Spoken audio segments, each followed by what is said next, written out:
Andam na makisinulog ang mga Kapuso Stars din sa Subo. Makipiesta ang duha sa mga cast sa My Guardian Alien nga sila Gabby Concepcion ug Max Collins. Lakip nga magdala og kasadya ato sa Kapuso Fiesta ang bida sa Kapuso romantic fantasy serye nga Love Die Repeat nga si Ultimate Star Jeneline Mercado. Makauban ta sila karong Biyernes, January 19, alas 5 sa hapon sa The Terraces, Ayala Center, Cebu City.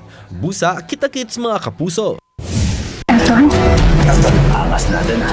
Nakaangkon samad si Bernard nga karakter ni Sian Lim, humagipuspusan og buthaw nga tubo ni Elton nga karakter ni Mike Tan. Nagtuo si Elton nga si Bernard ang hinungdan sa pinagbuwag nila ni Angela nga karakter ni Jeneline. Magpadayon kaha ang ilang panakigugmaay nila Bernard ug Angela at ang iyang matag eksena matagabi sa GMA Prime pagkahuman sa Black Rider 8:50 PM.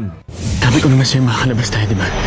Human giatake sa usa ka resort sila Jordan and Christy nga karakter nila River Cruz ug Jasmine Curtis Smith nakuha sa makamot sa rebelde si Jordan. Natabangan ni Christy si Jordan nga makaigya sa makamot sa rebelde. At ang ipa mga nagkanindot nga unang semana sa Asawa ng Asawa Ko 9:35 PM sa GMA Prime.